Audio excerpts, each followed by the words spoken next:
పూరా లోకల్. ఇప్పుడు government of India ఇచ్చారు ఒక 15,000 కోట్లు వరల్డ్ బ్యాంక్ నుంచి అమరావతికి ఇచ్చారు. ఒక 12,150 కోట్లు పోలవరానికి ఇచ్చారు. ఒక 11,114 కోట్లు రివైవల్కి ఇచ్చారు.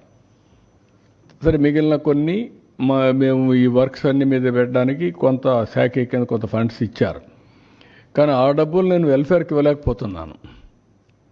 కనీసం అక్కడ పెడితే రివైవ్ అయితే, డెవలప్మెంట్ అయితే నాకు ఆదాయం పెరుగుతుంది. ఆదాయం పెరిగితే ఇస్తాం.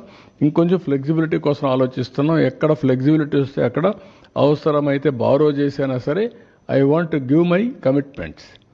తల్లికి వందనం కానీ, లేకపోతే రైతులకు ఇవ్వాల్సిన రైతు భరోసా కానీ I want to give it. ఏది రైతైనా అవస్థపడాలి, గవర్నమెంట్ అయినా అవస్థపడాలి. నాకు ఫ్లెక్సిబిలిటీ ఉంటే నేను అవస్థ తీసుకోవడానికి సిద్ధంగా ఉన్నా. I will give it. ఆ ప్రయత్నంలోనే అనునిత్యం ఉన్నాం. మా డిపార్ట్మెంట్కి అదే చెప్పాం. They are also doing same exercise. ఒక్క నిమిషం కూడా వెయిట్ చేయాలి నాకు ఫ్లెక్సిబిలిటీ ఉంటే. ఇప్పుడే దాని మీద కూడా ప్లాన్ చేసుకున్నాం, వర్కౌట్ చేస్తున్నాం. I will come out.